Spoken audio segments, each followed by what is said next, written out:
Hello, everyone. I'm Hugo. I'm Jake. I'm going to see if the event tracker works. That'd be great. And today we're here to talk I don't know about... if that's accurate. I also don't know if this YouTube chat is accurate. I think they're linked to the other channel. Someone say something. Nah, it's not. Okay. Yeah. Okay. We're gonna leave our cool things tied to the real channel. Right. I think I want to. Do I want to wear these right now? Yeah, I'll wear these. All right. I'm gonna wear the glasses. Hello, everyone. I hope you all had a wonderful E3. Today we're coming to you with our first live stream to talk about what happened at E3. And the first one we're going to talk about is the one that we were most anticipating. Yeah. And maybe I was hurt a little bit by it. We heard it? I don't know. It's kind of like I'm in between hurt and not hurt personally. Today we're going to talk about Bethesda's E3 press conference. Interestingly, they actually showed up earlier in the day. I didn't expect it. They showed up at Microsoft's press conference. Yeah. And showed a trailer for Fallout 76. A little bit more of stuff, like new enemies and stuff, which is neat.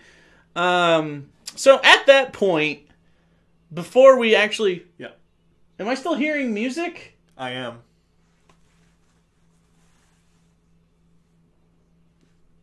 Where's it coming from? Your TV. Is it coming from the TV? Okay, well, it's not picking up on there. I mean, I muted the... Never mind. You can't hear the music. That's fine. I'm just going to give that guy ad money as that runs. Okay. So, anyway, how did you feel as it started? Like just the Microsoft part. Just that part. I'm going to keep these up for a little bit. But... I was actually, and I'll talk about this when we get to Fallout 76 and how I feel its initial marketing was very deceptive. By the way, we were partaking at this point, weren't we? Yes. Okay, so maybe we were skewed? No, at this point at the Microsoft thing... No, we hadn't yet, because we hadn't gone eaten yet. No, it was his birthday that weekend. Anyway, we were celebrating his birthday that weekend. Anyway, so the conference starts out. Pete Hines comes out. They talk for a while. I actually felt really bad about Andrew WK. Wait, we were talking about the Bethesda thing. I'm asking how you felt about the Microsoft thing. Oh, the thing that they showed? I thought it was fine. Like it made me feel like they were going to announce, oh no, this Fallout's going to be more like Fallout New Vegas. Again, at the Microsoft thing, much like with the original trailer, there was sort of a tipped hand towards multiplayer, but not what we ended up getting. But again, I want to save Fallout 76 until, like, the end of this. That's kind of how I felt, too. It looked not bad. Like, it looked like a Fallout, right? They showed some gameplay. They showed some, I assume, like, beta versions of visuals. It looks like Fallout. I mean, they already had all the assets, so I can't imagine it was that hard to make this game, which is why they probably made this game. But, like, for the most part, I don't know. It didn't, like, really impress me or anything. It didn't. That trailer alone that they showed at the Xbox conference didn't annoy me. This is what set me up to feel disappointed. Because at that point, because they hadn't brought up the multiplayer yet, at that point I was kind of like, maybe they'll be optional multiplayer. Because I was feeling very much, if they hadn't brought up multiplayer in the first trailer, in the second trailer, why would they be that deceptive about it? But again... We'll talk about this when we get to Fallout 76 later. The first thing that came out was Pete Hines for a little bit, and then they revealed Rage 2, which I actually did want to talk about for a little bit, because I have a little bit to say about it. I didn't play the first Rage, actually. Did you play any of it? Do I have it on Steam? Ooh. I maybe did on a Humble Bundle or something. Sure. But I hear good things about it, sort of. Our buddy Alex, who was with us that day, really enjoy. I always call him Buddy Alex. You do. That's weird. Hi, Buddy Alex.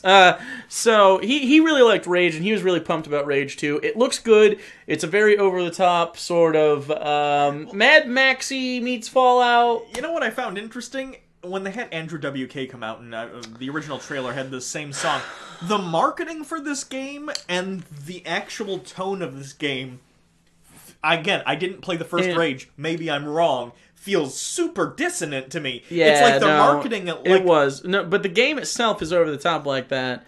But the marketing for this is on point. This makes sense. No, see, it feels like, to me, they're marketing it like it's a Borderlands. I didn't get from the gameplay that, sure, there's some mohawks and colors, but... It's not...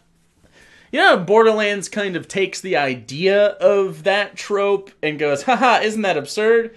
That's not what happens in Rage. In Rage, it's like, look at how absurd you can be in a rather, God, serious is not even the right word. It's, you know how Mad Max is serious, but I mean, they have flamethrower guitar guy. You know what I mean? It's not, like, rooted in a reality that exists. The gameplay I saw just didn't scream, like, overtly, or even, like... It's hyper-violent. Even subtly comic to me. It just felt like sci-fi post-apocalypse shooter with, like, some melee weapons. A boomerang is the opposite of a melee weapon. You know what I meant, as opposed to a firearm. I meant throwable... sure. Yeah. Yeah. You don't have to reload a boomerang blade thing. No, it plays a lot like... kind of Doom without the executes. Okay. So I mean, it is over the top. It's intentionally actiony, forward. But goddamn, if that Andrew WK thing wasn't the cringiest shit. Like poor Andrew WK. Someone called him Andrew W Cancer with a K. Yeah, I kind of agree. The music was fine. It was. I think E3 is a bad venue for that specific. That's what I'm saying. Kind of like, because like they keep doing crowd shots to try to be like, hey, look, the crowd's into it, and the camera people are like, they're not into it. Because no one at the end of the day, all of us are at E3. It's the only industry where we'll all get super excited and line up to watch fucking commercials. It's a big marketing event. Yeah. You can have some fun with it, but you always have this conflict between the marketing and the cynicism of trying to sell people on this concept butting up against the realities of it, and people... I get it. Andrew WK could be like a fun thing in a different context. Bethesda, you're here to sell me on a thing. I really don't like him actually being there to sell Rage. Does that make sense? If they had videoed him, like, and it was a music video with Andrew WK, and they did like a bit. No, I know, but him in person makes it really bad when people don't respond well to the music. But because it's got this concert feel to it, as a person who's only there to see video games, a concert is not what we're here for. Like, Microsoft got panned years ago. I think it was I mentioned this to you. It was the Halo 4 thing, and I believe they brought Adele out instead of just showing Halo 4, and they got destroyed. I think it was Adele. Okay. And it felt the same way on a smaller scale, just cringe, not with the Rage. Sure. I don't know.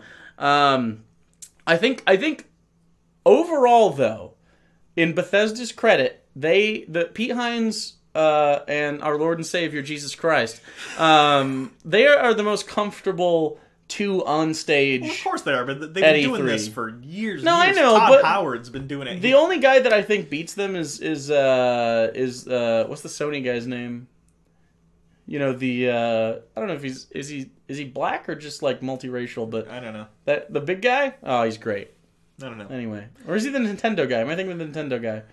Are you thinking of Reggie Fils-Aimé? That's the one. He's the Nintendo guy. I love him because he's so fucking weird. You thought Reggie Fils-Aimé was black for a second? What? No, he's what is he? Is he just Japanese? I don't know. I don't know. He's racially ambiguous. He's not just a cracker. I thought he looked mostly like a white guy. Anyway. No, what? Nah. Anyway. Nah. So Rage 2, someone find that out for me. Find that information. If I'm wrong, he just tans a lot. Rage 2 looks like a good time. I'm probably at least going to rent it. I don't know. I'll probably wait for reviews. But what happened right after Rage 2? Was it the Doom stuff with the VR? They did their VR suite. They kind of did a montage of all that shit, which is fine. I think Doom Eternal, which is the sequel to the reboot of Doom from, I believe, last year or the year before, did very well. Heard it was great. Yeah. Heard it did a great job of bringing back the classic action-paced first-person shooter action title like that in a very classic way. I'm not a big fan of that kind of thing. I tend to like RPG elements in my shooters. Now, but if you're a fan of that, Doom has a little bit of, as far as the weapons and stuff are concerned, but I hear it's a really good game. I'm not really into it. I still haven't played the original remake. Well, not the original, but I'm not nostalgic for it. Yeah, so, but like they also did the Quake thing, which if you're into Quake, sure. That's fine as well. My cousin played Quake a lot. It's one of the first-person shooter. It might be the first first-person shooter I ever actually played. They were Doom people from before they were called first-person shooters. It was a Doom clone. That's what people call it. Yeah, so it might have been the first FPS I actually ever played. Hard as fuck, rocket jumps, etc. Yeah. Like rocket jumps still pervade kind of the social, like, how we talk about stuff sometimes. Well, that's still been a thing in games since. No, I know, but that's why I think it's interesting. Like, Quake is not a super popular game anymore. At least not in general. I think there's definitely a cult following for like kind of like how Brawl has like that. Those are the Brawl people. They have Quake people. Yeah. Smash Brawl. Yeah. Melee, you mean? Oh yeah, Melee, not Brawl. I know what you mean. But yeah, it's not really my thing. Of course, I didn't know this. Did all the characters in Quake always have special abilities? I'm not a Quake player. I've never played it. I don't know. You never played it That was once? before my time. Yeah, it was a little bit, but not before I was born. Before I was playing video games.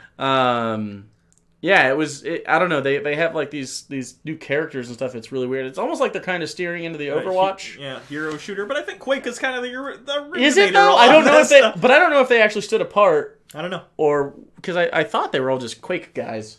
But by the way, we are taking super chats. I see that that's happening right now, but we're having a discussion. But if you absolutely want to break through, we might pick one because you got it open on your phone. But that's the best way to do it. What else? Wolfenstein. They announced. Wolfenstein. This one. I don't know. It's the daughters. Yes. Uh-oh. Why? Oh, you're being sarcastic. See, you and I, we don't actually feel like that was so genuine of you. Like, why does it matter if it's the internet? I don't know. Whatever. Is just a hive. I like the idea of the Wolfenstein universe more than I enjoy playing the games. Again, I'm not a big fan of first-person shooters if there isn't some deeper elements. I will say, I really am a fan of how much Bethesda was like, yeah, we want to kill fucking Nazis. They said it like 2 or 3 times. It was pretty great because, I don't know, it's like, it's nice to not have this sort of worried about the alt-right, like, mobbing your shit. Yeah. Feel. I really enjoy that. You saw that with the Battlefield shit. Sure. That was, what a shit show. I can't wait to talk about that when we talk about Xbox. Let's see, what else got announced? Fallout Shelter is coming to the PlayStation 4 and Switch. I got it for Switch already, because it's free. I could see that. I like the touch screen. It's really nice on Switch. I could see getting it for free. Fallout Shelter was actually one of the only mobile... I play mobile games, but a lot of them are like, micro-transaction-y trash. I never touched can with this, like, you can speed things up with Nuka-Colas, but I don't... But for the most part, I think Fallout Shelter is a fine... pails. It's a fine game on its own that you can play without it being... I think I'm going to uninstall it. I was just kind of see how the pace of it was. It's kind of one you have to keep going back to. Sure. Well, that's what it is. It runs in the background, yeah. I know it is, but it's kind of like, I don't like to invest into something that much. Like, I can shut it off, and when I do shut it off, it doesn't work. But you know how you have a Switch. Switch has like a sleep mode. Yeah. It runs in the background in sleep mode. So yeah, I just had to turn it off to make it. I don't know if I'm going to turn it back on. Darkest Dungeon's on there too. That's been on there a while. Switch is killing it, but I can't believe I thought about this, even though they made a joke about this with the Alexa thing. I considered buying a $60 version of Skyrim for Switch for just a second, and I thought, why the fuck would I do that? No, I'm not going to do that. But they did. The Alexa thing's real. That turned out to be real. Did you know that? What? Did you not watch you sent me a video where he talks about that. Oh, was it just a little joke thing you can do and it like automatically makes up stuff going on? No, they did it. As a joke and as like real. As like I don't know how far it goes, but yeah. But it's a little thing. That's funny. Yeah, so if you don't know what the Alexa thing is, you know how they ported Skyrim to like every possible conceivable thing. Oh, and they talked about Blades, which was a mobile game. Yeah, we'll talk about that later. Yeah, but they put it on Alexa, you know, the Amazon thing, and they had Peele from Key and Peele. What's his first name? Jordan? No, that's Jordan Key. No, that's Jordan Peele. Keegan-Michael Key. Keegan-Michael Key. And so they had Key. And and he basically narrates his way through some Skyrim, and that's real. Like, you can actually do it. If you say Alexa, play Skyrim, if you have an Alexa, it will do it. The self-referential jokes in this I appreciate that. Mostly pretty good. Todd Howard actually had a moment felt like real self-reflection. Yeah, we laughed about it in real time as that happened. Because he was like, as I found out, sometimes things don't just work. And there's like an actual pause for a second. Yeah, because, it just works. The building mechanic in Fallout he's referencing, and it doesn't actually work that well. Like, there had to be snap mods made and stuff for it to really run on PC correctly. And later on, with the... what's their mod thing called? I forget what their mod thing is called. Creation Club. We're part of a club, guys. Where we commandeer your mods. And you get paid, though. It was good. I like that Todd Howard understands his ubiquitousness in the meme universe on the internet as far as game creation is concerned, because he has said so many platitudes and untruths that I don't want to call them lies. I think he definitely thought it just worked, but they don't. Do they just not beta test enough? Like, you know what? What is that about? I honestly wonder, considering that Todd Howard is like a boss. Because I don't think he doesn't believe what he says. I wonder, because when you're going to your boss, you obviously show him, like, the shit that works the most. And we were talking about this. The Bethesda studio, like, their office, it's optimized to run their system. Yeah. Like, so they probably don't run into the de-optimized bugs a lot, because it doesn't happen as much on consoles as it does on PCs, because they vary so much. Yeah. Although, like, Fallout 3 was still a problem on PlayStation. The week up to E3, I was playing Fallout 4 a lot. It was crashing on me constantly on console. On my PlayStation 4 Pro. I have a hard time playing it on my PC, which crushes Witcher 3. So I don't... It's a pretty bizarre situation. I don't know. I like Todd Howard, and I'm worried someday I won't like Todd Howard. He's a good salesman. He's not just a good salesman. I think he genuinely wants games to be cool. Like, I think he cares about the games. But then, of course, we could talk about Blades for just a second, because it's pretty cynical product in general, where it's like a swipe and it works on mobile. Fruit Ninja Elder Scrolls. Yeah, it looks boring. And do you pay for that? No. That's a free one as well. That's a free one as well? But it'll have microtransactions, I'd imagine. Okay, let's see if we can download it while you're talking. It's not out yet. Oh, well. Remember, you can pre-order the free app. Oh, that's right. Yeah. I understand why. I was going to play some Blades. It just sets it in a queue. And I'll probably check it out when it comes out. But again, what concerns me about moves like this is the concern that they'll start making a ton of money on that shit. Yep. And they'll, follow those instead of... Well, and that's what they're doing with Fallout 76, which I guess we could just talk about right now. Firstly, let me just say, yeah, I think, and you're going to disagree with me on this, and we can talk about this, I think whether or not you're excited or not excited for Fallout 76, I think we should all agree, Jake doesn't agree with me, the way Bethesda went about announcing it was very poor and misleading. I don't think so, because it was only like 5 days. I think the fact is they knew there was going to be a 5-day period where people were going to be talking about it. Yeah, I think it's amazing marketing. And speculating. Okay, but there's a very... Like, we literally did that. Okay, but you can say it's effective marketing and still say it's dickish marketing. You can... It's not mutually exclusive. It's like saying Cloverfield marketing was an asshole. No, I disagree. I disagree. I completely fucking disagree. I think it's disagree. only because you love, like, Fallout. Clearly, they could have made it very clear in the first trailer this is an online-only experience. They chose not to do that because even in the announcement when Todd Howard comes up and starts talking about it, he's like, hold on. And when he says it's online-only, he's like, I know. The company knows internally how this looks externally, and that it doesn't look good, especially considering earlier in the year or last year they did that single-player healthcare video that they did where they were like, we're all about single-player games. It's not a good look. Again, this has nothing to do with the quality of the game. I don't think this is actively getting in the way of them making actual single-player games. I just think they should have outright said in the first trailer, this is a completely online game, more details are going to happen during E3. I think it doesn't matter at all. But I think it matters a lot. It doesn't. But if it would have been out for like a month or two, then yeah, I think. Like, then you would have had like actual thing, but like we knew it was online. I knew it was online that day. But, I don't know about exclusively online, but it was very clearly a multiplayer Fallout. Like immediately, we got information immediately. Okay, how about this? The difference between you and I and someone, for instance, on Facebook, the trailer. Sure. After E3, after they had announced the whole trailer, after the whole trailer had come out, they had posted it to Facebook. I went and looked at the comments because I'm curious what the general public consensus is on this.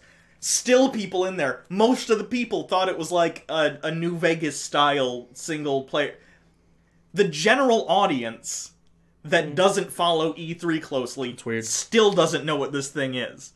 Well, I don't think and they I think know it's intentional. To be fair, I don't necessarily know that Bethesda knows. Here's my... So, what Bethesda does is they kind of add a new thing to a game, not for it to work, but for it... Like, it's almost like market data collection, where they'll be like, hey, do you guys like... We talked about it earlier. Hearthfire? It's only a $5 addition to Skyrim. Do you like building stuff? Oh, yeah, it sold a lot. Ooh, neat. So let's add a... And you want more crafting. We hear about that. So let's add that to Fallout 4. I'm not against any Hold of this. on. No, I'm not either. What I'm saying is they built a whole game to test the waters and cheaply. Like, let's be real. That West Virginia thing looks like Fallout 4.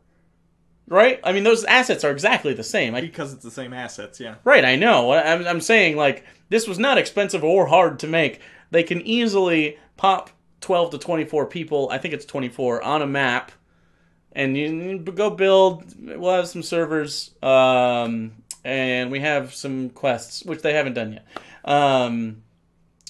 So that they can see if people... Because there's two things happening right now. Of course, the Battle Royale thing is very big. This adds an aspect of that to get some of that crowd that also likes Fallout. And I'm not saying this is good or bad. I'm just saying this is clearly what they're doing. And then the other thing they're doing is they're being like, okay, you didn't like voice protagonist? Hope you don't like voiced anything. So they're going to... There's no NPCs, all the which makes sense for what the setting is. Fallout 76 first vault to open. There would be no NPCs except probably ghouls, and I don't think they're all feral in here. Robots. And yeah, so there's robots and holotapes, and the overseer, whoever that is, it's probably a robot. It probably is, and so you go out. I think they're going to add a little bit of the Fallout shelter to it. I don't know though, because they said it's not going to have any.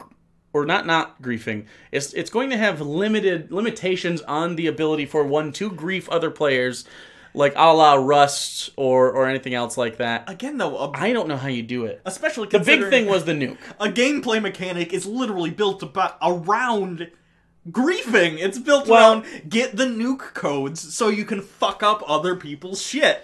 Yeah, that was like a selling feature. Now, it did seem like it was extremely hard to do, but I think it's probably like Radiant, so it's probably procedurally generated. It's probably just a fetch quest. Probably. Right.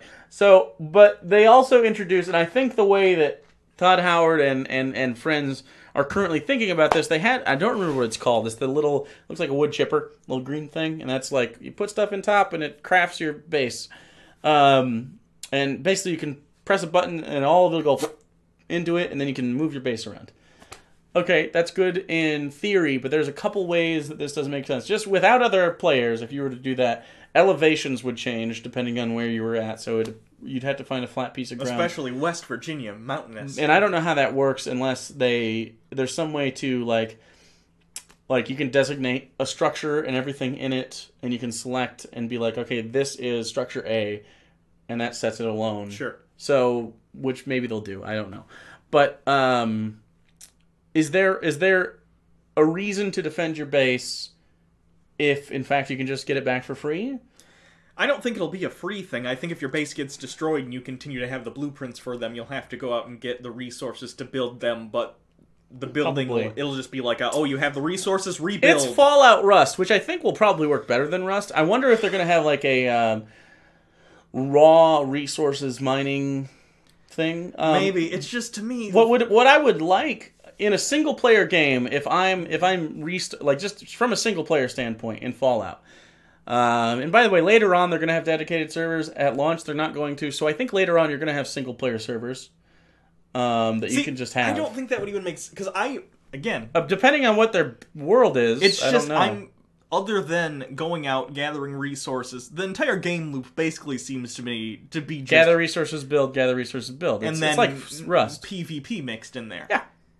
But, like, Well, there's also questing, though. He said specifically there's questing, and he talked about it later in a talk. The way they talk about it makes it clear to me it's going to be fetch quest, radiant quest, generic, go get X in Y location, you know? I agree. It'll probably be like that. There might be some puzzles. I don't know how it works. I have no idea. It's probably going to be very bare bones, and for people that enjoy the combat and building aspects of Fallout 4, which is fine. They deserve a game if that's the things they like. That's fine. They can have their PvP. It's okay. But I think calling it a Fallout game, calling it Fallout 76 kind of lets them get away with it a little bit, but it feels very GTA Online-y, where they're kind of looking for a way to kind of have constant revenue. Like, are they only going to have the one map? Are we eventually going to be able to go elsewhere? Like, their ESO, which they did do a little bit of, I'm not a big fan of. Apparently, after the rework, it's been really good, but I watched some gameplay after the fact. Not into it. No. Was it Dan's Gaming, who was a Twitch streamer, and he was having fun with it, but even the combat's changed, and so. By the way, VATS is still a thing, but it's in real time, which is what I thought it would be when we were talking about it. I'm kind of fine with that, and you can say they have older Pip Boys, but that VATS is such an integral part of the experience.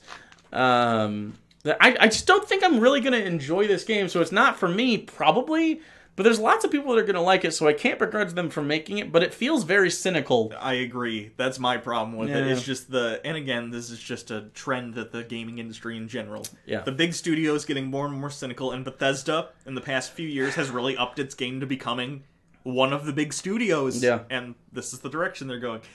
Again, if people like that game, that's great, that's fine. It's just, for me personally, the entire draw of, the Elder Scrolls and Fallout is the lore and the story and the actually written out quest lines. You know what I mean? The characters, the interactions, the choices. And this is a Fallout game without any of that. It's just the bang, bang, shoot, and then build base stuff. And I think there are other games out there that do those things already, and probably better, with less bugs than Bethesda's online game, which we haven't even talked about, by the way. How buggy as shit is this going to be in the first week when 24 people are trying to work on it? I'm wondering if they have more bugs with... See, my problem with the bugs in Fallout is they often seem to be, buggy physics, buggy weather conditions, stuff like that. It doesn't seem to have anything to do... Sometimes I have just game crashes. Right, that's what I'm saying, just a system failure. But, often the NPCs work fine. They don't seem very complex. I've had some NPCs, when you're in combat and something goes crazy, that happens, but that's just a physics-based problem. As far as talking to NPCs, just having it populated doesn't seem to be the issue. Specifically, I know they were having problems, because I read an article about this after the presentation, because they brought in that new studio, I want to say Battleground Studios, that's now Sounds right. one of them. They essentially had to redo, and they're still working on the Creation Game Bro engine. Essentially, what it does, like most engines, it only renders what you're looking at, but it was done statically, individually, because it was a single-player engine, and now they had to basically turn the Game Bro Creation engine into this multiplayer thing where it renders, where everyone is looking. And that concerns me, because it multiplies the number of objects rendered by however many people. I think you can outsource that to the individual consoles and then use the server to kind of, collate that. I'm worried about how for lack of a better laggy as fuck it's going to be. I'm worried it's not going to be very well optimized, but it could be. I have no idea. They have a whole... It's a different team working on it altogether, so... I know Bethesda Software is still working on it, though, and it's still their original game engine code that they're altering. Right, but they have a dedicated team to it, so they're professionals. I don't know if it's going to be good or not. If it is $20 and the reviews are good, and... Most importantly... It's $60. I know it is. But when it is, on Steam, $20 is kind of... Unless it's, amazing. If it gets, ridiculous reviews, and I'm totally wrong about this, which I was about the Switch. We were both wrong about the Switch. Yeah. Totally could happen. I don't think it's going to, but it could happen. I think what they have to do specifically, which Bethesda doesn't do very well, is listen to fans in real time. Listen to feedback, because what the good companies do, I don't know, what's a good example of a really good Kickstarter game, Wasteland 2 or Darkest Dungeons, RimWorld, places like that, like those kinds of games, they update based on like player experience. Yeah. And so like at the beginning of Darkest Dungeon, for instance, which I'm a huge fan of, that game had really bad balance issues. It was fucking brutal, like even on easy. Okay. And now they have like different ways to play it, and it's roguelike, in that permadeath is a thing, but you have a roster of heroes and it can kind of keep going, and there's not really a losing situation. There's just more of like it's going to be a fucking Sisyphean to even get up the hill. Okay. So, like if Fallout, specifically Bethesda and whoever's working on this game, if they look at this and they get feedback, they're like, man, we would really like squad base, like 4 co-op, like add a co-op mode where it's not against, and maybe do a horde thing. I think Fallout horde mode with one single base we all work on is fun. Conceptually, that idea sounds fun, especially if we have to go A to B with a MacGuffin in Fallout. I think something like that could be fun for us. Like we could play an hour match with 2 other friends and enjoy that. If they want to have a more of a single player thing where it's just like there's a mode in Minecraft, I forget what it's called, build mode maybe, creative mode. Creative mode. So creative mode just for offline play. See, and again, I like the base building and Right, stuff in Fallout 4. But imagine like without raiders, without side quests, without main points.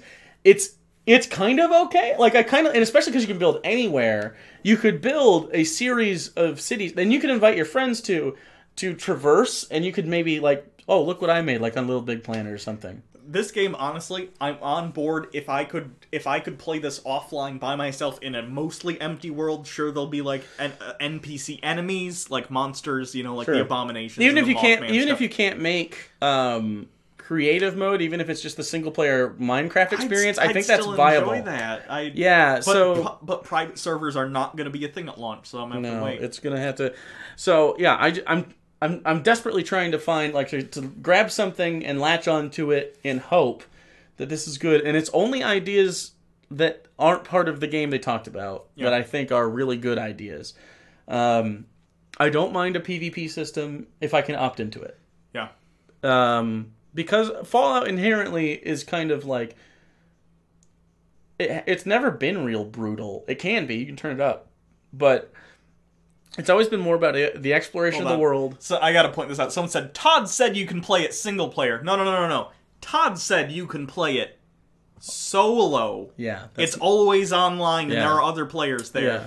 That he just means you don't have to have friends to play it. And that's now. That's right now. Eventually there might be private servers, they've said. I guarantee you're going to have offline play at one point because they're not going to be able to sell stuff. But I want to be very clear. When this game comes out and you put this game in your system, you will be online with a world full of other players, period. There is not a version where you do not get to. They didn't say. They said specifically that it wasn't a battle royale, and it's very big, so it's 4 times as big. So the odds of running into someone,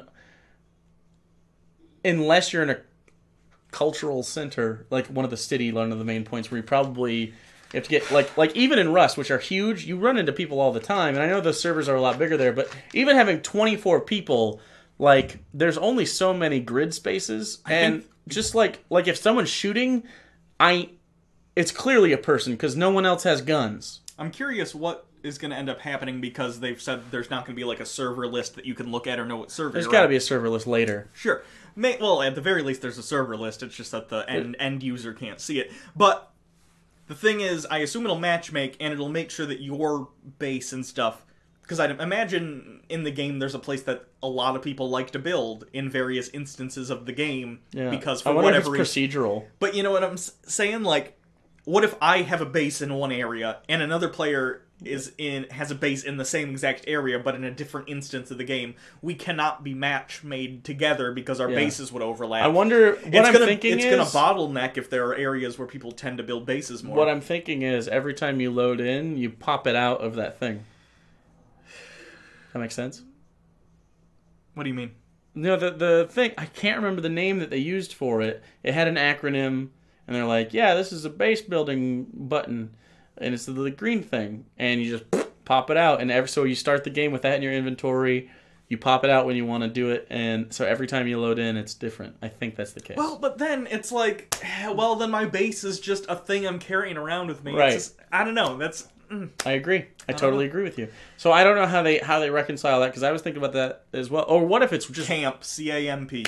That makes sense. Yeah. What if it's just real close to someone else, but it's not at the exact spot? Then you're forced into the situation where you're interacting. I don't know. Also, obviously, no mods, at least until private servers, because he said you can build anywhere. Yeah.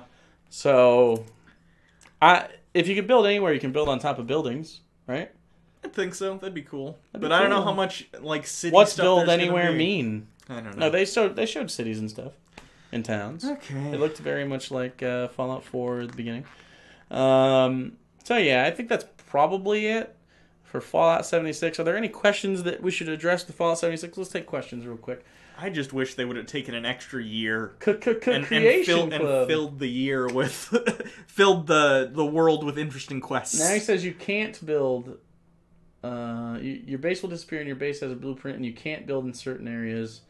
So, yeah, we're getting. Even Todd is saying different shit. Okay. Like he said it in the presentation, you can build anywhere. They might not. In it, you can't build anywhere. So all the people that build in point A don't get match made together. But what if you and I play separately? You know, but then we have to play together after that. It's all too vague. It gave me anger. I agree. The vagueness with which people are saying they think he was very clear. I think that presentation was not very clear necessarily. Again, we had someone earlier was like, he said you can play alone. No, he said you can play solo, which is a misleading statement. I'll buy it no matter what because Bethesda owns me. Opinions on the role-playing being reliant on the players. You're not going to get a lot of that. No, absolutely not. People are not big on that online. Yeah, solo is where that's at. Again, this is where private servers would come in. It'd be great if there was a server. A role-play server? Right. Decent? Where it's like, if you want to be on this server, like that's old great. school AOL Instant Messenger-esque. Yeah. Sure. But, like, if you want to be on this server, play a character, or you get kicked. That'd be fine. Again, for that specific server. I'm not saying. Yeah. Yeah, I'm cool with that. Whatever. Yeah, I know. But I don't think you're going to get this bullshit about, players are going to interact with each other. Emergent storytelling. Horse shit. Todd Howard is saying this shit so he doesn't have to say, yeah, we didn't put any quests of thought into the story of the game. You guys do it. That's how I read that, at least. Twitch streams, I feel like role-playing Twitch streams will be fun to watch. Maybe.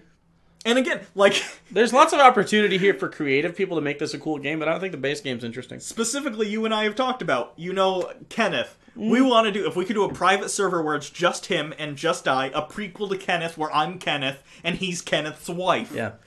And we're, like, I don't know, we'd probably be building stuff. Advancing, arguing about how our house should be laid out. Sure. But we can't do that, well, if people are fucking, nuking us and trying to shoot us all the time. Like, we can't... Yeah. We can't work under these conditions. Anyway. I would do that, by the way. So if private servers become a thing, I think that's pretty great. And yes, Fallout 4 was also garbage role play wise, but this is even more so. This is less. This isn't an RPG. I can't complain. It's not an RPG. That's not what they're marketing it as. Well, there's a level up system and stuff like that, but I don't think role play, like leveling up is not an RPG. No. That's common in like most action games at this point, some sort of leveling or upgrade system. Right, with RPG aspects in a traditional RPG, I would agree with. Well, yeah. Is there anything else we want to talk about, or we want to talk about Starfield? I think that's it. I kind of want to talk about Starfield. Okay, let's talk about Starfield because it makes me have glee. By the way, this is supposed to come out next year. Is it supposed to come out next year? The way he said that is in the year to come and the years to come. Maybe. We'll see. You know I've also heard rumors that Starfield is supposed to be next gen. And that the next gen is supposed to come out in 2020. I heard that about Elder Scrolls. This is next gen. Well, they're not mutually exclusive. They could both be. That's fair. But anyway. I gotta sneeze. I'm gonna do it with my eyes open. It's gonna happen. It's not. This eye was definitely open. I couldn't see the other one. Okay. Good for you. So, What were we fucking talking about? I want to see GIFs of that. Starfield. I want to see video breakdown of that shit. Todd said Starfield would be a next-gen game. So yeah. Really? So probably 2020 then when the next-gen of consoles comes out. 2 more years on these consoles, I think that's fair. I think that's a reasonable amount of time until the PlayStation 5. Honestly, if Starfield comes out, it's a thing that would make me buy a system, so... Yeah. I might buy a bundle. I'm excited. Obviously, we saw almost nothing of the game. It was a pre-rendered trailer, but it's their space sci-fi RPG. This is going to be their next tentpole next to your Fallouts and your Skyrims, or your Elder Scrolls games. I hope, considering this is supposed to be a game in space, I'm hoping you're going to be able to, have a ship fly around. Have a ship fly around. Don't be the Game Bro engine. Stop it. Stop it. They've been using the same goddamn engine since Morrowind. New engine! You need it. Especially considering, God, I'd want it to be almost... How do I put this in a way that doesn't sound bad? No Man's Sky. You know how in that game you can, land on planets and take off and, the whole planet's there? I'd love if they could do that with the Bethesda single-player RPG. Obviously, the planet scale would... The planet scale would be small, don't get me wrong, and there'd be a limited number of planets. What I'm thinking is, the way to make this work is... Unless they really do procedurally generated really well, too. I don't think they're going to. Well, procedurally generated would fuck up how they usually run games. A lot of the dungeons in Elder Scrolls 4 were procedurally generated, actually. I know, that was a complaint of that game. What I think you could do is make the planets in between travel, so when you get to a planet, make it like opening the door to a closed-off building. Does that make sense? Okay. So, once you press, I want to land, you land and you're in a spot, and that's fine. I don't need to fly around in the atmosphere of that place. I think... God, that's so much of the fun of, a space exploration game, though, is the seeing a planet. I agree. What I mean? And I agree. But I get it. I agree. I just don't... I'm worried if... Just based on technology and technological limits, that we would get a shitty No Man's Sky. Yeah. But I'm really excited about this. Now, we made a video about this probably a year and a half ago, maybe longer. And there's some speculative information about Starfield you might enjoy listening about. Yeah, I'll talk about this. This was actually, 2 years ago. Yeah. This is 2 E3s ago. Fallout 4. Something like that. Yeah. There was a leak on 4chan. I know 4chan. But they had this right. They had Starfield right, even down to the name. And they said, essentially... Well, Bethesda has had the rights to Starfield since 2012 or something. I know, it's been a while. But, anyway, the running rumor is that it's this futuristic space RPG. Yeah. And within, you will find out, this is going to be more Easter eggy, I don't think this is going to be, tied to the main plot of the game or anything, but essentially, it ties all of Bethesda's RPG games into one universe in which you find out Fallout comes first, there was the world, and then there was an apocalypse, then someday, far in the future, Starfield happens, where you're in, a futuristic sci-fi world, more traditional sci-fi, and then... Further, way after that is Elder Scrolls, which takes place so far into the future, things are magic. People's biology. You know what I mean? I think that's interesting. I like the idea of the future being the past. I think that's fun for an Easter eggy little thing. Yeah. I've always thought that it would have been a fun little, Skyrim quest or something if you, there's a bunch of power armor. No, not even that. My idea for a quest, either in Fallout or Skyrim. If it's Skyrim, for instance, it would be there's a bunch of necromancers or something trying to open some portal, and then they do so, and a Deathclaw comes out, or vice versa in the Fallout universe. Someone's trying to open a science-y portal. A fucking Elder Scrolls thing comes out. I get it. It's funny. A dragon. A dragon, whatever, sure. And like in Fallout 4, you can find what looks to be Nirnroot as well. Yeah. Which is a genetically modified crop that they're working on in a place in Fallout 4. I think so. The Seeds of this are already there. Yeah, I think so as well. I also think you might have to kind of further plant those seeds. So later on, whether it's in this Starfield or... Oh, and the implication will also be, by the way, like some of the alien races are sort of proto Elder Scrolls races. Like elves and shit like that. Yeah. What I think you're going to see in Starfield, and this is just based on that theory, I think what you're going to see are biotic type powers. Sure. On your characters, where it's tech... And then later on down the line, after a million years of evolution, or whatever the fuck you want to call it, that just kind of melds with human anatomy and alien anatomy and whatever. Sure. I would not be surprised at all if in Starfield, an alien race very much resembles an orc. See, I've thought the one that they specifically mentioned in the leak thing was there's a race that's very much like the High Elves. I figured the High Elves. And not necessarily because in even I think Elder Scrolls mythos, this is general to most like. Are there gonna be 2 moons, by the way? Because that'd be dope. Oh man, it'd be great if one of the planets. You know what's actually cooler? Is one moon and then an exploded one. Because then time lapse, it would eventually coalesce into another moon. It'd be kind of cool. The cosmology of the Elder Scrolls universe is really weird, though. Yeah. It's not space as we know it, and like certain planets are like the bodies of dead gods. Although they could explain that that's just mythology. That's not really what it is. You know what I mean? I don't know. Yeah. There's lots of really cool implications if Starfield is in fact in the same universe as the other two and comes before Elder Scrolls. But after Fallout. Anyway, just as Starfield is a general idea, we've seen them do post-apocalypse, we've seen them do fantasy. I'm a huge fan of sci-fi. A high concept sci-fi I'm in for. I'm interested to see what that universe is like. I think when their writing is on point, I think it's been not that as much lately, but when it's on point, their lore could be really interesting, and they can write really interesting stories, so I'd like to see what they can do in this space sci-fi realm. I agree. God, was there... Oh, God. It makes me want to talk about Cyberpunk, but we gotta wait for another live stream for that. I'll just say this. With my concerns for Bethesda currently and how they're treating their RPGs moving forward, I am very glad CD Projekt Red is out there creating competition to say, for those who do want a more intensive RPG experience... Yeah. Cyberpunk 2077 We're gonna have a exists. Whole live stream about Cyberpunk. Oh, are we? Okay. Oh, fuck yeah. Okay, good. But I think we move on to Elder Scrolls 6, which doesn't have a ton to talk about.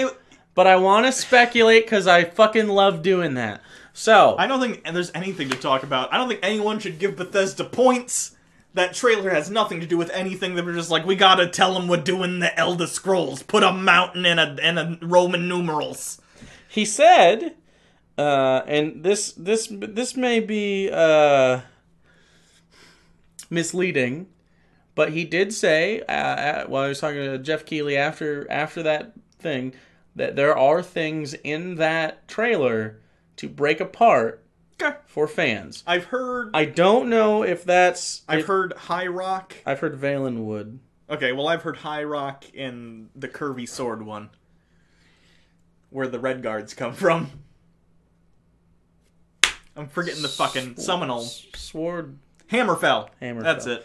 I really want one. I'd love to see a new Elder Scrolls game based out of... God, sorry, I'm forgetting. But wherever the hell High Elves, the Thalmor, are from. Because Isn't that Valenwood? Skyrim was so... I mean, don't get me wrong. There was obviously magic and stuff, and there were the shouts. But Skyrim was a country... very much devoid of magic in the culture. You know what I mean? They're a warrior culture for the most part. Sure. So I want to see another one where magic is like in the architecture. It's in some, like when you have like a mage's college, more of it's fantastical and stuff.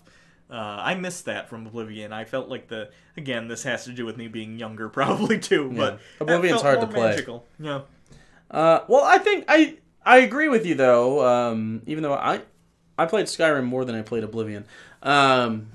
But Skyrim, By the way, I couldn't find Easter egg information on that, but I'm sure it's out there. I just had to dig a little bit. It just sent me to Wiki pages. But if you know any of the Easter eggs, please let us know. Skyrim had a very first season of Game of Thrones feel. Does that make sense?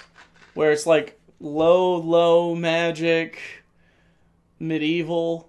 And then even later... Low fantasy. Low fantasy. It was very political and very medieval in nature. And sure, that you could be a magic person. There's a dragon right at the beginning, but like... Kind of since Morrowind, they've been going less... Morrowind was very high fantasy, and then Oblivion less so, because it was in Cyrodiil. There's some really great concepts in just Elder Scrolls in general. It's hard to write fantasy that much. Sure. I mean...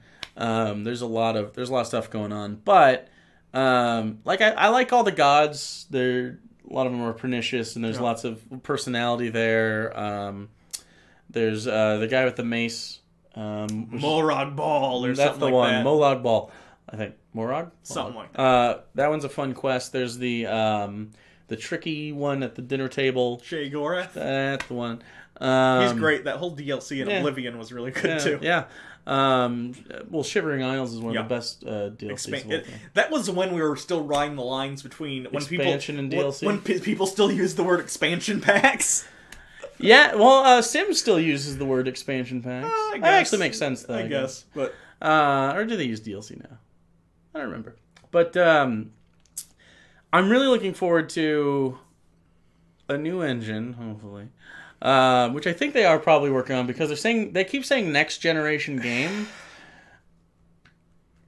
Like, they changed a lot for Fallout 4. They didn't change the engine though. No, but they changed parts of how it works. Anyway. But that's what they've been doing since the beginning. It's No, just I agree. tweaking. I agree. You got to start from the ground up. I think they have to make a new engine as well. So we'll see if it works. I'm very, very excited for both of those games. The rumor is Todd Howard's ultimate goal with Elder Scrolls... Elder Scrolls 8, right?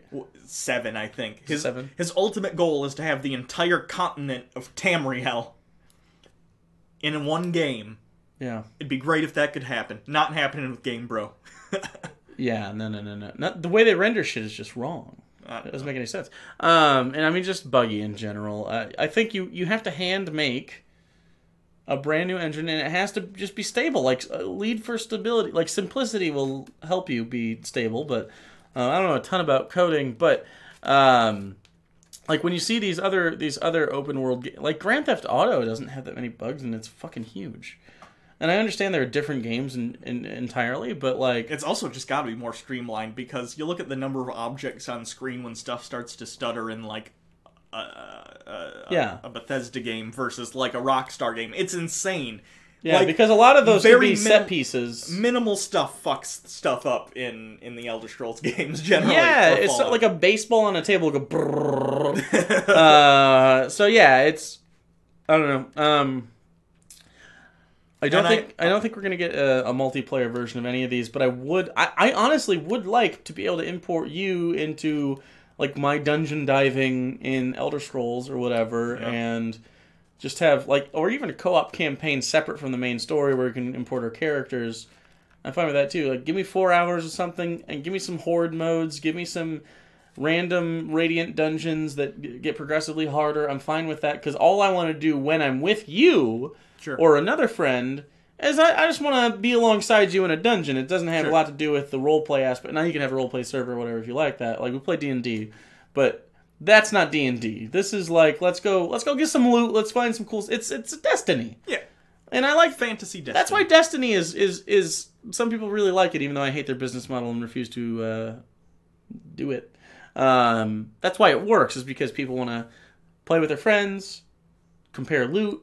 Yeah. Upgrade their shit, and then it's just a cool idea of progression. So. I recognize Daggerfall as the entirety of Tamriel. Not, you know what I mean, though. Like an actual by hand made, not some procedurally generated thing.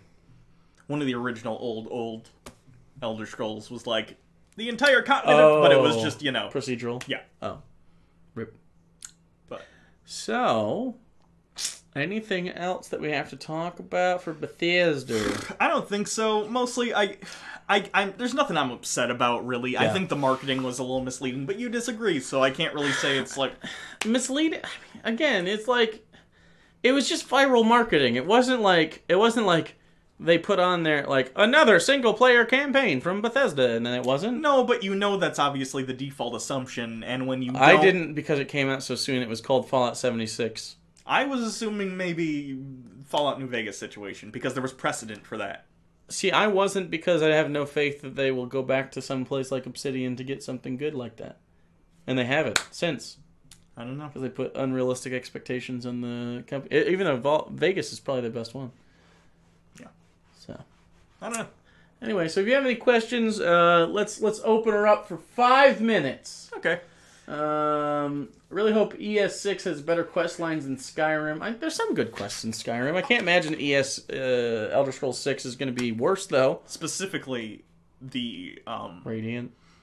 Not even those. The various like groups. What Yeah, do they call Blades and yeah, like I remember the faction quests. I still remember the Thieves Guild quest. Thieves Guild one is the only one I really liked. No, the Wizard one I didn't like. I think the one from Oblivion, the Thieves Guild quest, is way better. I think most of the guild quests are way better in Oblivion, actually. I didn't see the thing about the guild stuff is you didn't have to be a thief character to really excel at the thief stuff in Skyrim. Yeah. Does that make sense? Everything's very flattened out in Skyrim because it's, again, I want, it's more broad appeal. If I'm going to be a thief and I'm going to go to the Thieves Guild, lock me into that decision as this character. Right? I understand, like, letting everyone play all the things, that's fine, whatever, but I don't want that. Like, maybe make it an achievement to get, like, oh, this is my thief. Yeah. Get a thief to level 20. It makes you invest 20 levels into a character. Okay. And then after that, you do a wizard. And then once you get like a certain amount of achievements in whatever, 6 or 7 classes or whatever, say, okay, but now you can just do jack of all trades. And then you can do another character where you do all of it. Because part of the reason I love those games, Fallout 3, Fallout New Vegas, even though Fallout 3 has a lot of problems. Vegas has problems too, but mods make a whole world difference. And even Skyrim and Fallout 4 to an extent, Fallout 4, heavily modded. Like just being able to like replay it in a different way, which is why Fallout 4 gets a very big caveat there, because you kind of can't. That's the reason. Like, oh, this is my thief character. Oh, now I'm playing a barbarian run. Oh, now I'm gonna do a wizard. Yeah. Like those are the really really cool things, and I think locking people into classes in some way is beneficial. Like, say... Oblivion had classes? Right, I know. I'm saying, like, actually locking people in, because kind of their selling point to Skyrim was there's no classes. Sure. There's points, which I like the point system. It lent to... Like, you got better at stuff, just like in Oblivion and Morrowind. As you do stuff, like, you could just jump around and gain agility. But shooting and hitting with a bow helps. Blocking shots helps your shield. Like that's intuitive and that feels good. But add that system to a class, and now they tried to do this with the stones in Skyrim, where you now your thief skills go up fast or whatever. It was too watered down. It was very watered down. I want to pick a class. Make me, as part of the main story, pick a guild. Sure. So I'm classless for 5 levels. Or however many levels it takes for me to get to that point, and then have me pick, and then give me perks specific to those classes, so I have to make a call. Yeah. Maybe after you beat the game, it doesn't matter, you can do all of them, but while you're playing the game, I think having the archetypal thief character, even if he has some magic or whatever, like arcane tricksters are things in D&D, eldritch knights as far as fighters in D&D, there's warlocks, and have me, and the way the magic works, let me do spellcrafting. Let me do some cosmetic changes whenever I want to the clothing. They'll change the weapons. To the weapons. I think they're going to pull the Fallout 4 stuff a little bit. But I want to actually really, really change details. Sure. And even to the point where in some games back in the day, you could I forget which ones, but you could make your own logos and shit in a logo creator. It was pixel by pixel. And if you want, Forza does that. Yeah. Let me do shit like that. just let me get after it, even if it takes resources like dyes and yarn and shit or paint. Let me get after it.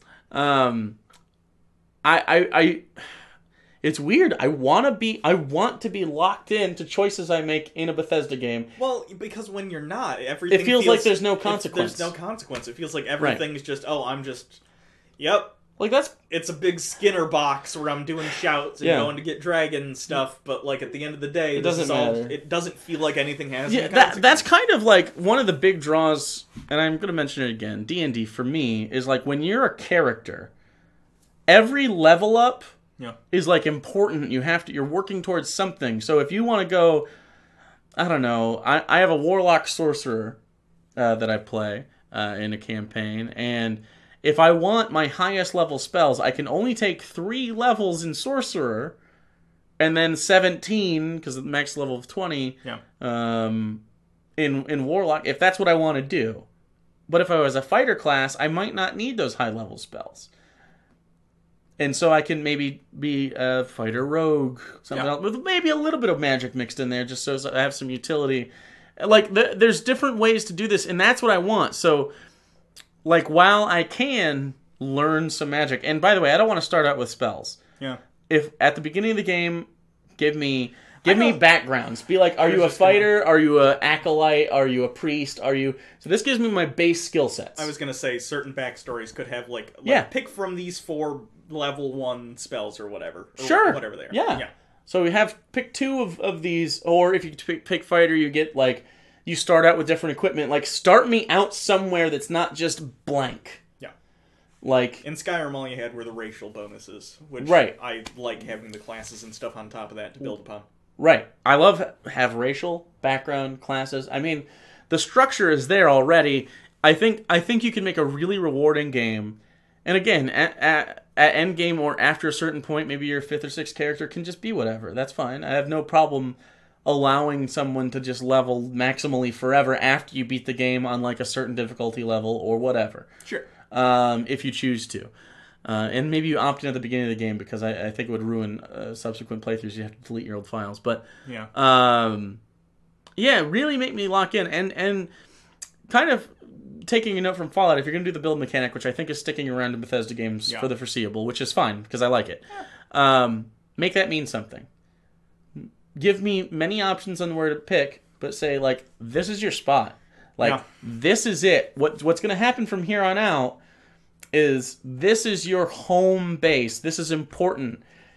If you want to have it in the city, you'll be limited on what you can build, but it'll be safer. If you want it out, it'll be something you have to guard and protect, and you'll have to hire bodyguards. You'll have to... Like, the idea of that, you're having a smile on your face because it's interesting. I was just thinking of the idea of, like, you're in a city. You can buy instead of buying a house in a city, buying a plot of land and being able to build something within a city would be very cool. Right, but you'd be restricted to that plot of land. Yeah. If I buy a couple acres somewhere, I'm not in a city, but I'm susceptible to like a giant. Sure. That comes more by. room and maybe you can I have more room and like maybe I can make my own castle, or over time maybe there's a subplot to the creation stuff where maybe some of the people around you aren't very happy with your economic success at a certain point.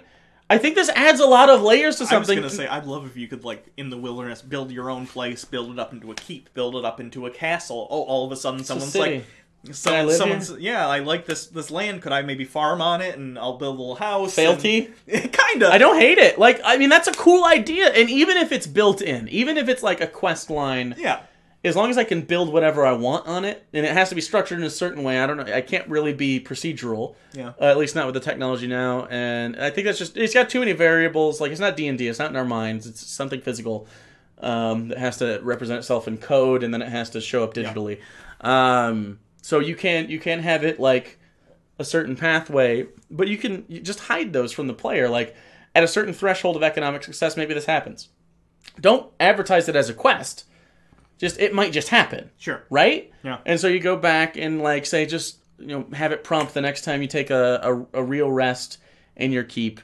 And then when you walk out the front door, maybe designate the front door, because I think that would make a lot of sense. Yeah. It starts a quest when you pop outside of your shit of like, oh, hey, a person wants to live here. Do you want them to live here? this was what it will offer you. This will be the negatives. Let's move on from there. And now you have this game where maybe you were a thief and you made good. You maybe you're sort of a hero. I would also like a Skyrim where we're clearly the bad guy at some point. Like they try, but it doesn't really work because both sides are shitty in that overall conflict. Like, are you for the government or are you for libertarians? Is basically what it was. There's so many ideas that you could just do from a game design perspective to really make this an RPG. Even if it has to have limitations, it's not a tabletop. It's not, it's not just something that we can just shit out. It has to be structured in some way. And add me some high fantasy. Like, give me some really good shit. Yeah, someone says they don't care about RPG, they care about selling to a wide audience. I recognize that's a thing, but I also think in the continued watering down of their game, they're gonna lose, at a certain point, some mainstream support. I recognize that Skyrim was their most successful game. I understand why. But I think there is still an audience. But they had RPG elements, high ones.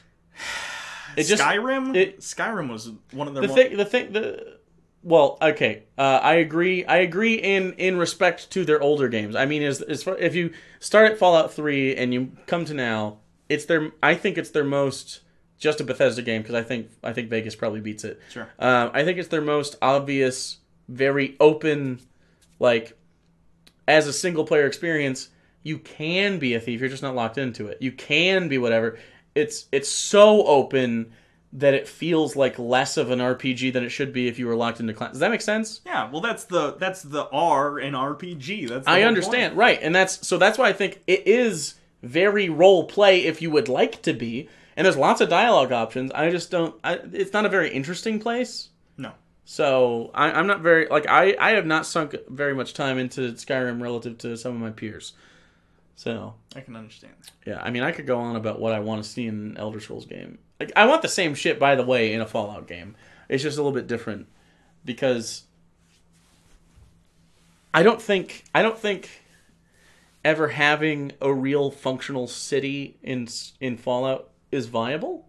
Yeah, just for the ambiance of the whole game itself. So I think, as much as I don't really care for locking that in, I think a similar situation in Fallout would have to happen where you're locked into certain building areas, much like Fallout 4.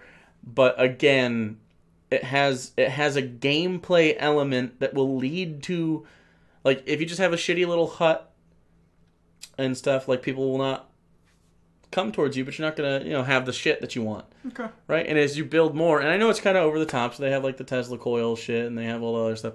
But as you get that stuff, it should be harder to maintain it. And I don't mean from a I have to physically pour fuel into a generator. I mean, people are going to want your shit.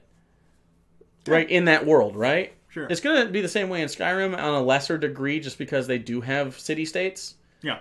Or I say Skyrim, Elder Scrolls. I know. But, yeah, because it's kind of scrounging. And the idea that Fallout has a really big problem with resources in general. Like, the fact that I can pop out of a vault and immediately I'm the richest person on the planet is crazy. Like, that drives me nuts. Yeah. All the time. Like, have things be 1 or 2 caps and have the really great stuff be like 1,000 caps. Like, that's the only change you need to make to your economy to make it really work. Sure. So, is there anything else? I don't think so. Just my wish list. Yeah, I pretty much agree with you. Someone asked what one of my favorite RPGs are. My 2 favorite RPGs: Oblivion, Kingdom Come Deliverance. Did you beat that? Not yet, no. Yeah, me either. It's real hard. Yeah. It was a little buggy, but they... that's another good example of a... Did they kickstart? I don't know if they kickstarted. Did they? I think they kickstarted. I don't remember. Anyway, that's a really good example of a company really I think they listening. did. They did. I think so, too. Really listening to people that buy their game. Yeah. And are like, hey, it's buggy. I might just start it over. I almost wish I got it for console. Yeah. I hear it's hard, though, on console. Harder than Click. But, anyways. Yeah, that's it. Well, so good. My favorite RPGs, Knights of the Old Republic 2, which is an unpopular decision. I'm going to call my shot right now and say one of my favorites is going to get supplanted by Cyberpunk 2077. Yeah. I'm betting it's going to be Oblivion. Yeah. That's all I'm saying, Bethesda. I get it. I understand. Yeah. But you're gonna lose out.